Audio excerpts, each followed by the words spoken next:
কথায় আছে না, ছাগল পালে পাগলে। যে ছাগল পালে সে কিন্তু পাগলের মতো ছাগলের পিছনে দৌড়াইতে হয়। বাড়িতে ছাগল পালে সেই ছাগল নিয়ে কতজনের সাথে যে ঝগড়া করতে হয় তার কোনো হিসাবই থাকে না। হ্যালো এভরিওয়ান, কি অবস্থা সবার? সবাই কেমন আছেন? ঘুম থেকে উঠে ফ্রেশ হয়ে রান্নার কাজে চলে আসলাম। এখন সকালে তো ঘুমটা ভাঙতেই চাই না। সকাল সকাল কি ঠান্ডা লাগে, উঠতেই মন চায় না। ঠান্ডা লাগুক আর যাই লাগুক, পেট তো এটা মানবে না। পেটকে অবশ্যই খাবার দিতে হবে। কি আর করা, সেই ঠান্ডা ভেঙে আবার রান্নার কাজে চলে আসলাম। মানুষের খাবার, গরুর খাবার সবকিছু কমপ্লিট করে এখন চলে আসতেছি ছাগলের জন্য একটা জিনিস বানাতে। আর কি বানাবো সেটা আপনাদেরকে আজকে দেখাবো। তো প্রথমে আমি একটা বাঁশের ফালা নিয়ে নিচ্ছি, দা পিঁড়ি যা যা লাগে সবকিছু নিয়ে বসে পড়লাম বানানোর জন্য।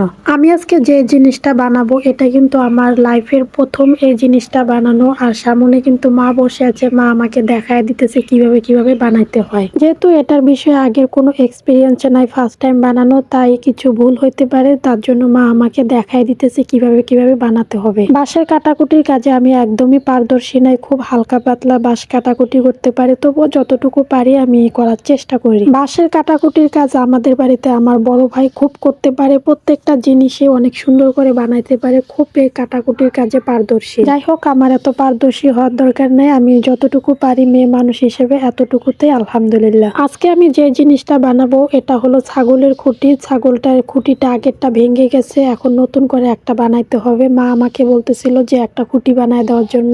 আগে খুঁটিগুলা মাই বানাইতো, তো মা তো এখন নিচে বসে কোনো কাজ করতে পারে না, তাই আমাকে বানাইতে বলতেছে, আমি বানাইতেছি। মা অসুস্থ হওয়ার পর থেকে আমি অনেক কাজই শিখে গেছি। এই কাজগুলো আমি আগে করতে পারতাম না, তবে এখন আমাকে বাধ্য করে করতে হয় আর আমার নিজেরও কাজটা শিখা হয়ে যায়। দুই দিক থেকে কিন্তু আমার প্লাস পয়েন্ট। একদিকে কাজটা আমার শেখা হয়ে যাচ্ছে, অন্যদিকে কাজটা আমার করাও হয়ে যাচ্ছে। তো কথা বলতে বলতে কিন্তু আমার খুঁটিটা অনেকটাই বানানো হয়ে গেছে। আর এভাবে নিচের ছাদটা চোকা করে বানাইতে হয়। নিচের ছাদটা এরকম চোকা আর ধারালো না হলে মাটিতে কোনোভাবেও ডাবানো যাবে না, তাই এটা যত চোকা ধারালো হবে তত মাটিতে ডাববে ভালো। খুঁটির নিচের কাজটা কিন্তু অলরেডি আমার হয়ে গেছে। এখন উপরের দিকে আমি মাকে দেখাইতেছি, মা বলতেছে এখানে একটু কেটে দিতে হবে। এখানে একটু কাটার মূল কারণ হলো এটুকু একটু কেটে দিলে এখানে দড়িটা যখন বাঁধা হবে দড়িটা আটক খাবে, আর যদি এটা কেটে না দেওয়া হয় তাহলে দড়ি বাঁধলে দড়িটা আটক খাবে না, অলরেডি দড়িটা খুলে যাবে। আসলে ছাগল পালে পাগলে কথাটা 100% সত্যি। এর কারণ কি জানেন? ছাগলটা যদি 5 মিনিটের জন্য ছেড়ে দেওয়া হয়, দেখবেন অন্য কারো জমিতে লেগে পড়ছে আর সেখান থেকে ঝগড়ার সৃষ্টি হইতেছে।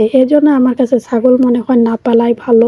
যদিও বাধ্য হয়ে পালতে হয়, তো করার কিছু নাই। তো ফাইনালি কিন্তু আমার খুঁটি বানানো অলরেডি ডান হয়ে গেছে। তো আমি দুইটা খুঁটি বানাইছি, একটা এখন বাঁধার জন্য, আরেকটা কিছুদিন পরে যখন ওটা নষ্ট হয়ে যাবে আরেকটা বাঁধার জন্য। তো আজকের ভিডিওটা এ পর্যন্ত। সবাই ভালো থাকবেন, সুস্থ থাকবেন, দেখা হচ্ছে নতুন কোনো ভিডিওতে। আল্লাহ হাফেজ।